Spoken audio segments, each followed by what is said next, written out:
Olha só, a tática de Randolph Rodrigues para ampliar a base governista na CPI do 8 de janeiro deu certo. Em decisão publicada no Diário do Congresso Nacional, o presidente do Senado, Rodrigo Pacheco, negou questões de ordem do líder da oposição, Rogério Marinho, pedindo por uma vaga para o grupo da oposição. E normalmente, quando tem alguém pedindo uma vaga para o grupo da oposição, é negócio para se investigar. A CPMI terá 32 integrantes, sendo 16 do Senado e 16 da Câmara. Randolph ampliou a maioria governista de 11 para 12 das 16 vagas do Senado. Marinho protestou alegando que Randolph mudou de bloco para... Olha só, cara, mudou de bloco para parlamentar, tarde demais, mas Pacheco não aceitou o argumento. É óbvio que ele não ia aceitar o argumento, ô Magno. Você acha que ele ia aceitar o argumento, principalmente na posição que ele está? Bem, poderia. As coisas vão e voltam, né? A gente acha muito difícil botar no lugar onde está o Pacheco. O Pacheco é um político muito habilidoso. Passou boa parte do seu primeiro mandato junto com o governo de Jair Bolsonaro. Inclusive, muitas pessoas se esquecem. Na época da pandemia, na CPI da pandemia, o pessoal precisou entrar na justiça para que a CPI fosse instalada. Então, é uma posição de amigo do governo, não importa qual seja o governo. E essas mobilizações, essas manifestações... É um jogo político, é um jogo político, mas é um jogo político mesmo. E a gente tem que perder o pudor de chamar de jogo político o que é jogo político. O que se faz ali são negociações. São negociações, inclusive, que permeiam um entendimento a respeito dos blocos, do tamanho dos blocos, quem deve entrar, quantas vagas tem na CPMI para cada um. Isso tudo é objeto de negociação. E as linhas, em geral, não são tão pretas ou tão pouco brancas. Randolph está no seu papel de tentar aumentar a presença governista. É um resultado muito bom para o governo no Senado ter tantas vagas assim, tentando fazer com que o escopo da CPMI fique focado no lado em que o governo prefere. O governo certamente não deseja discutir questões que apareceram mais recentemente, por exemplo, de falhas na segurança que permitiram que manifestantes fossem para lá confraternizar com membros da segurança do Palácio do Planalto. Desejam focar na questão dos acampamentos, nas questões da depredação. De novo, retornando ao ponto das comissões parlamentares de inquérito. O que a gente precisa é de transparência. Vamos levar o show de bônus, certamente, tanto na CPI do MST quanto na CPMI do 8 de janeiro, nós levaremos de bônus shows bastante chamativos. No entanto, o que interessa a nós, o que interessa à sociedade brasileira é entender o que aconteceu. Se não ter uma foto completa dos acontecimentos, pelo menos ter um pouco mais de visão a respeito da verdade desses eventos. E vale lembrar, foram eventos muito graves. Como você falou, Rodolfo, vão estar nos livros de história e é possível que a gente consiga, por meio da investigação parlamentar, puxar um fio ali para entender um pouco melhor o que de fato aconteceu. Exatamente. Olha só, o Randolph, negão, deixou o bloco parlamentar Democracia, que tinha 30 senadores,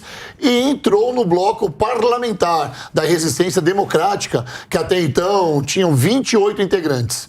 Com a mudança, os dois blocos, os maiores da casa, passaram a ter 26 senadores. Com isso, cada um poderá indicar 6 membros da CPMI, sobrando 4 para o bloco opositor.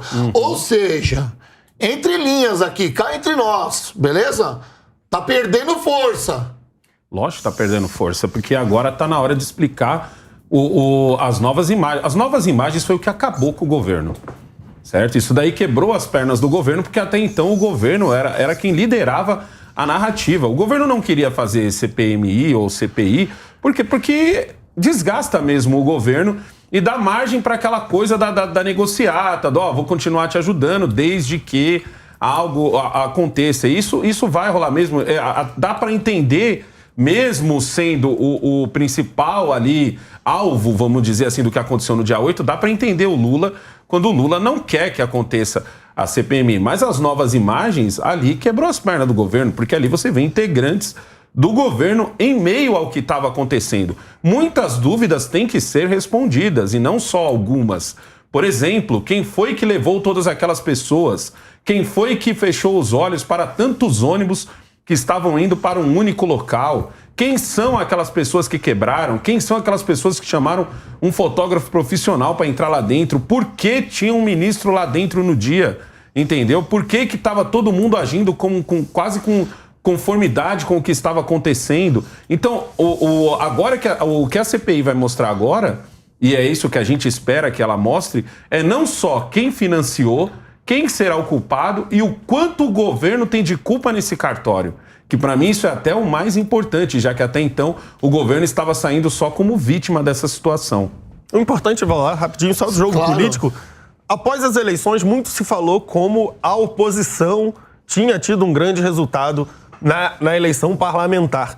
Como a oposição teria uma representação no parlamento muito forte. E vale ver aqui a lista do Senado hoje, o tamanho da bancada do governo. Quanto o governo já conseguiu operar no Senado, em que pese as derrotas significativas que teve nessa semana na Câmara, o quanto o governo conseguiu operar ali junto aos senadores para construir a sua base de uma forma bastante significativa. Exatamente. E na Câmara, a maior parte da comissão será integrada por parlamentares do superbloco de Arthur Lira. A indicação dos integrantes será feita pelo deputado Felipe Carreiras, líder, né? Ele que é o grande líder do bloco. E a tendência é que os indicados tenham perfil independente ou governista, deixando a oposição minoritária. Eu vou dar 1 minuto pro Diego e 1 minuto pro Bissoli, tá bom? Seu 1 minuto começando agora, Di. Bom, isso é uma notícia muito desanimadora para nós que estávamos na expectativa de que a CPMI explicasse as imagens, de que explicasse por que Flávio Dino tomou conhecimento,